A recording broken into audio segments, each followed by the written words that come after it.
Hello everyone, welcome to Ambition Law Institute. I'm Astha Singh and we are back with another video. And I really hope that you all are doing great because it's getting very cold out there. अब हमारी legal मैगजिम की जो series है ना वो क्योंकि on going है तो आज हम फिर से नए मैगजिम्स लेके आए हैं जो हम आपके साथ में डिस्कस करेंगे. तो अभी जान लेते हैं कि हमारे आज के कौन कौन से वो मैगजिम्स हैं जो हम इस वीडियो में डिस्कस करने वाले हैं. So the maxims that we will be discussing in our today's video are going to be fraus et jus nunquam cohabitant and Noceter Associates. So these are the two maxims that we will be discussing in our today's video. So the first maxim that we are discussing in our today's video is what is fraus et jus nunquam cohabitant. अब एक ये legal मैगजिम है और ये क्या होते हैं legal maxims latent phases होते हैं तो ये हमें याद रखना है. जनरली लेटेंट फेजेस ही होते हैं. अब इसका मतलब क्या है, इसका मीनिंग क्या है? Fraud and justice never dwell together. इसको आप कैसे समझेंगे? मान लीजिए एक ए पर्सन है और उसने किसी भी तरह का अगर कोई फ्रॉड कमिट करा है ए पर्सन ने बी के अगेंस्ट में, तो वो फ्रॉड उसने चाहे कितने भी प्योर इंटेंशंस और गुड फेथ में कमिट करा हो, अगर वो फ्रॉड है और वो कमिट करा गया है किसी के अगेंस्ट में, तो चाहे वो कैसे भी इंटेंशंस के थ्रू किया गया हो, वो फ्रॉड ही रहेगा और वो जस्टिस के साथ में डुएल नहीं हो सकता है. So this is what this maxim is about, that fraud corrupts justice. Fraud क्या करता है? जस्टिस को करप्ट करता है regardless of the good faith और जस्ट इंटेंशंस, कि किसी के इंटेंशंस कितने भी प्योर रहे हो या फिर कितने भी गुड फेथ में कोई फ्रॉड कमिट करा गया हो, लेकिन फ्रॉड ही रहता है और वो जस्टिस के साथ में क्या नहीं हो सकता है? डुएल नहीं हो सकता है. So this is what this maxim is all about. So the next maxim that we are discussing in our today's video is Noceter Associates. अब Noceter Associates क्या होता है? The meaning of a word can be determined by the context of the sentence. अब इसको आप कैसे समझेंगे? हमें ये पता है कि एक जो शब्द होता है ना उसके कई मीनिंग्स होते हैं, बहुत सारे सिनोनिम्स भी होते हैं.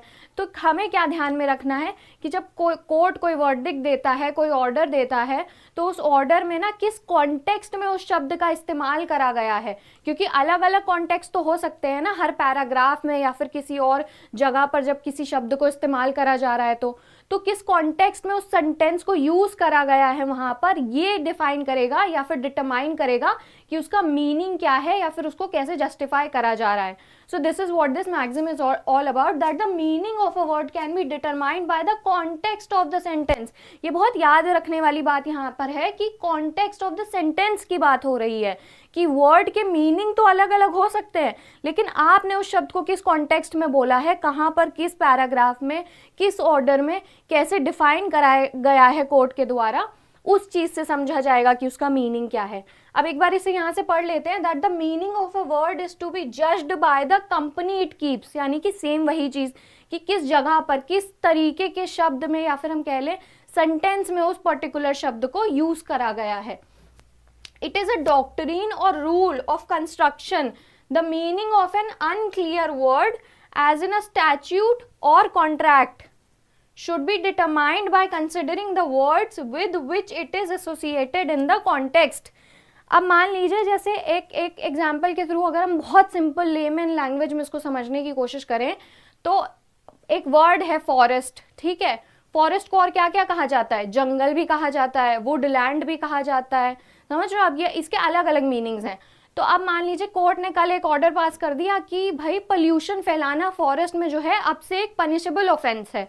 तो कोर्ट ने ये बोल दिया, उन्होंने किसी एक बहुत बड़ा ऑर्डर दे दिया और उसमें ये शब्द का इस्तेमाल कर दिया. तो अगर उन्होंने जंगल वर्ड यूज करा है तो इसका मतलब साथ साथ में वुडलैंड की भी बात हो रही है, उसके साथ साथ में जंगल की भी बात हो रही है, फॉरेस्ट की भी बात हो रही है.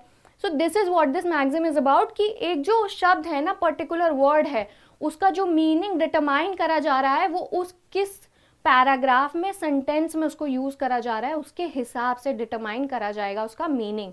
So this is what this maxim is all about. Okay everyone, so that's it for our today's video and I really hope that this video was informative for you and I will see you in our next video. Thank you so much for watching.